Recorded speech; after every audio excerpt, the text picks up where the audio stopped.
A successful business is not usually the result of chance. Neither is a failure the result of luck. Most failures could be determined in advance if the founders had been studied. It is not always possible to start a money-making business at the start. Usually, a number of changes have to be made. Plans do not work out as their creators thought they would. They may have to be changed a little, broadened it may be, here and there, and as you broaden your business, you broaden your power to achieve. You gain an intense and sustained desire to make your business a success. When you start a business, you may have but a vague notion of the way you will conduct it. You must fill in the details as you go along. You must concentrate on these details. As you straighten out one after another, others will require attention. In this way, you cover the field of the first endeavor, and new opportunities open up for you. When you realize one desire, another comes. But if you do not fulfill the first desire, you will not the second.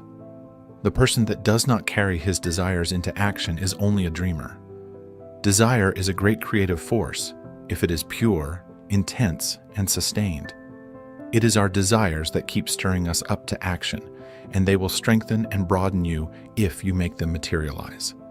Every man who achieves success deserves it. When he first started out, he did not understand how to solve the problems that afterwards presented themselves, but he did each thing as it came up, in the very best way that he could, and this developed his power of doing bigger things. We become masters of business by learning to do well whatever we attempt.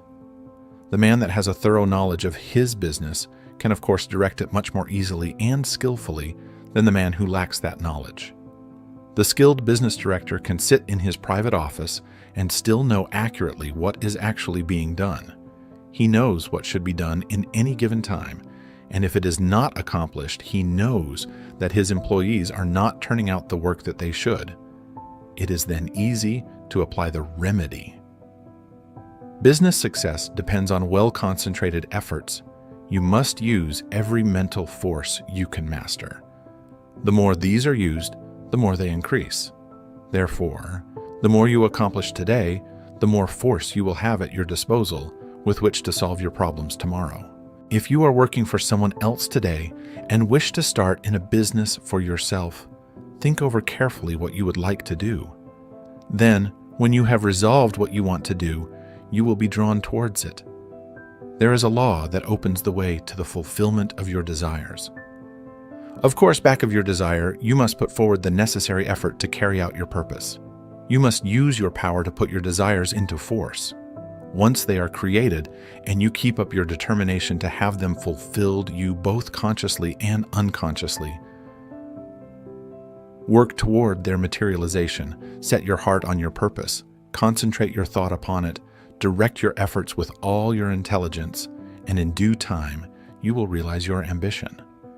Feel yourself a success, believe you are a success, and thus put yourself in the attitude that demands recognition, and the thought current draws to you what you need to make you a success. Don't be afraid of big undertakings. Go at them with grit and pursue methods that you think will accomplish your purpose. You may not at first meet with entire success, but aim so high that if you fall a little short, you will still have accomplished much. What others have done, you can do. You may even do what others have been unable to do. Always keep a strong desire to succeed in your mind. Be in love with your aim and work, and make them, as far as possible, square with the rule of the greatest good to the greatest number, and your life cannot be a failure. The successful business attitude must be cultivated to make the most out of your life, the attitude of expecting great things from both yourself and others. It alone will often cause men to make good, to measure up to the best that is in them. It is not the spasmodic spurts that count on a long journey, but the steady efforts. Spurts fatigue and make it hard for you to continue. Rely on your own opinion. It should be as good as anyone's else. When once you reach a conclusion, abide by it. Let there be no doubt or wavering in your judgment. If you are uncertain about every decision you make, you will be subject to harassing doubts and fears which will render your judgment of little value. The man that decides according to what he thinks right and who learns from every mistake acquires a well-balanced mind that gets the best results. He gains the confidence of others. He is known as the man that knows what he wants, and not as one that is as changeable as the weather. The man of today wants to do business with the man that he can depend upon. Uncertainties in the business world are meeting with more disfavor. Reliable firms want to do business with men of known qualities, with men of firmness, judgment, and reliability. So, if you wish to start in business for yourself, your greatest asset, with the single exception of a sound physique, is that of a good reputation. A successful business is not hard to build if we can concentrate all our mental forces upon it. It is the man that is unsettled because he does not know what he wants that goes to the wall.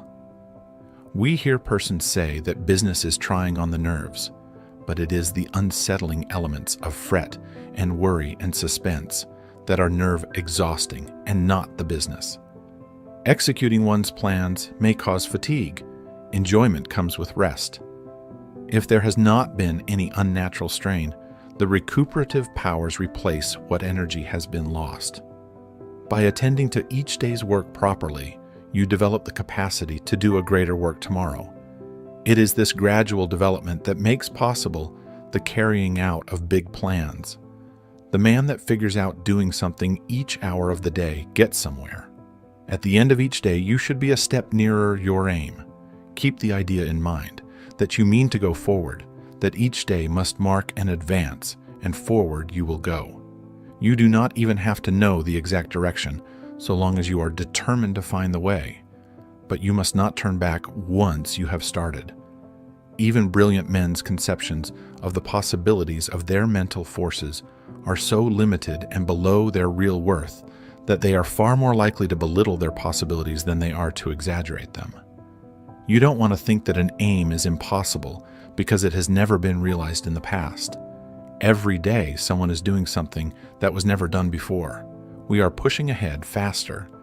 Formerly, it took decades to build up a big business, but today it is only but a matter of years, sometimes of months. Plan each day's activities carefully, and you can reach any height you aim at. If each thing you do is done with concise and concentrated thought, you will be able to turn out an excellent quality and a large quantity of work. Plan to do so much work during the day, and you will be astonished to see how much more you will do than on other days when you had not decided on any certain amount. I have demonstrated that the average business working force could do the same amount of work in 6 hours that they now do in 8 without using up any more energy. Never start to accomplish anything in an indecisive, indefinite, uncertain way. Tackle everything with a positiveness and an earnestness that will concentrate your mind and attract the very best associated thoughts. You will, in a short time, find that you will have extra time for planning bigger things. The natural leader always draws to himself, by the law of mental attraction, ideas in his chosen subject that have ever been conceived by others. This is of the greatest importance and help. If you are properly trained, you benefit much by others' thoughts, and providing you generate from within yourself something of value, they will benefit from yours. We are heirs of all the ages, but we must know how to use our inheritance. The confident, pushing, hopeful, determined man influences all with whom he associates and inspires the same qualities in them. You feel that his is a safe example to follow, and he rouses the same force within you that is pushing him onward and upward. One seldom makes a success of anything that he goes at in a listless, spiritless way. To build up a business, you must see it expanding in your mind before it actually takes tangible shape. Every great task that has ever been accomplished has first been merely a vision in the mind of its creator. Detail after detail has had to be worked out in his mind from his first faint idea of the enterprise. Finally, a clear idea was formed, and then the accomplishment, which was only the material result of the mental concept, followed. The up-to-date businessman is not content to build only for the present, but is planning ahead. If he does not, he will fall behind his competitor, who is. What we are actually doing today was carefully thought out and planned by others in the past. All progressive businesses are conducted this way. That is why the young businessman of today is likely to accomplish more in a few years than his father did in all his life. There is no reason why your work or business should fag you out. When it does, there is something wrong. You are attracting forces and influence that you should not, because you are not in harmony with what you are doing. There is nothing so tiring as to try to do the work for which we are unfitted, both by temperament and training. Each one should be engaged in a business that he loves. B should be furthering movements with which he is in sympathy. He will then only do his best work and take intense pleasure in his business. In this way, while constantly growing and developing his powers, he is at the same time rendering through his work genuine and devoted service to humanity. Business success is not the result of chance, but of scientific ideas and plans carried out by an aggressive and progressive management. Use your mental forces so that they will grow and develop. Remember that everything you do is the result of mental action. Therefore, you can completely control your every action. Nothing is impossible for you. Don't be afraid to tackle a difficult proposition. Your success will depend upon the use you make of your mind. This is capable of wonderful development. See that you make full use of it, and not only develop yourself, but your associates. Try to broaden the visions of those with whom you come in contact, and you will broaden your own outlook of life. Are you afraid of responsibilities? In order for the individual soul to develop, you must have responsibilities. You must manifest the omnipotence of the law of supply. The whole world is your legitimate sphere of activity. How much of a conqueror are you? What have you done? Are you afraid of responsibility, or are you ever dodging, flinching, or sidestepping it? If you are not a real man. Your higher self never winces. So, be a man and allow the powers of the higher self to manifest, and you will find you have plenty of strength, and you will feel better when you are tackling difficult propositions.